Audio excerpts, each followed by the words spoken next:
Welcome. Thank you for tuning in. Please, make yourself comfortable. We've got lots to talk about. Marine debris is subject to transport by ocean currents and tends to accumulate in a limited number of subtropical convergence zones. Every year, large amounts of plastic debris enter the ocean from both land and sea-based activities, such as fisheries, tourism, and poor waste management.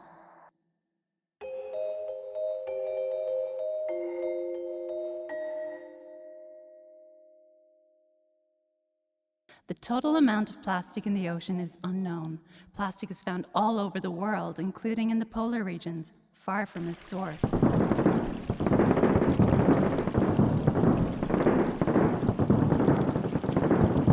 Floating plastic can be transported great distances by ocean currents. Environmental damage due to plastic debris is well documented.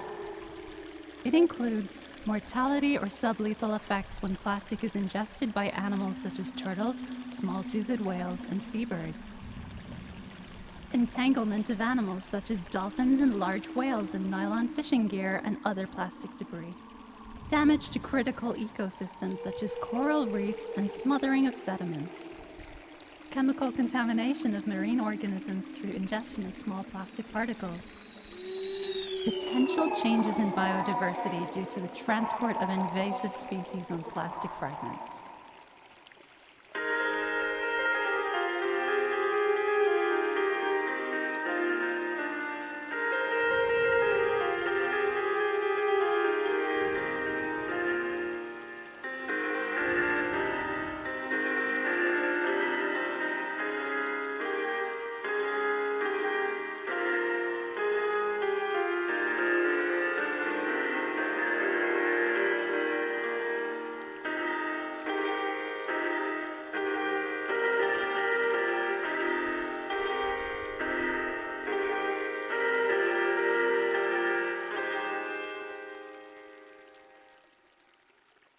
Exposure of plastic to the ocean's physical, chemical, and biological processes results in fragmentation and size reduction.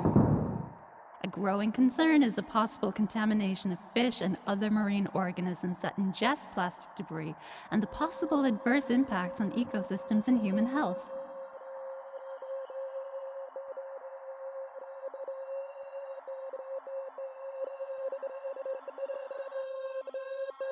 Plastic is now the most frequently reported material in encounters between debris and fish, seabirds, marine reptiles, and mammals. Concern is growing about the threat microplastics could present to marine life, including a pathway for the transport of harmful chemicals through the food web. Ingestion of microplastics has been widely reported in a range of marine organisms, including seabirds, fish, mussels, lugworms, and zooplankton.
Microplastics are formed when plastic items fragment and disintegrate. The rate of fragmentation is highly dependent on the environmental setting, especially temperature and the amount of UV light available. Microplastics are also manufactured for use in plastic production, for other industrial purposes such as sandblasting, or for use in consumer products. Plastic is increasingly found in the world's marine ecosystems. Every part of the ocean examined so far has revealed its presence. Microbeads are found in toothpaste, douche gels, and facial cleansers, among other products, sometimes replacing natural ingredients. These microplastics tend not to be filtered out during wastewater treatment, but to be directly released into the ocean or other water bodies such as lakes or rivers.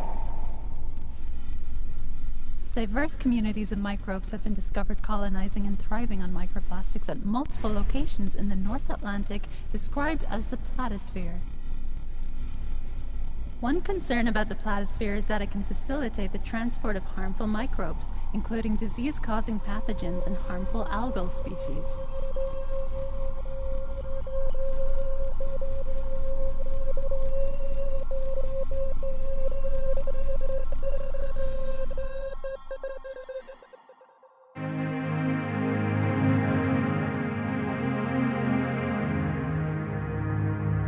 Every effort should be made to prevent more plastic debris entering the ocean.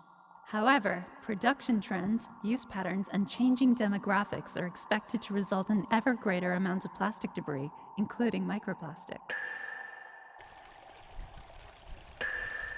If it were possible to keep more plastic from entering the environment, the amount already in the ocean will continue to break down into smaller fragments and to form microplastics for hundreds of years to come.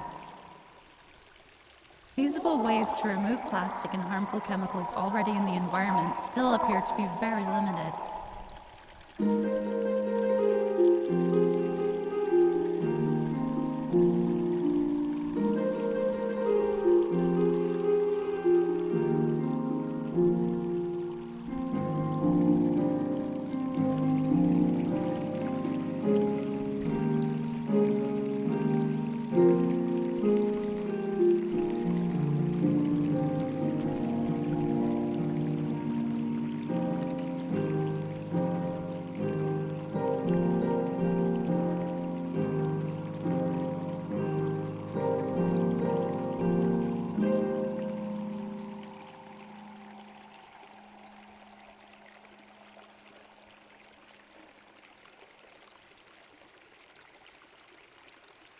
An important contribution is required from industry, together with universities and other research bodies, to find ways to reduce the impacts of plastic throughout its life cycle.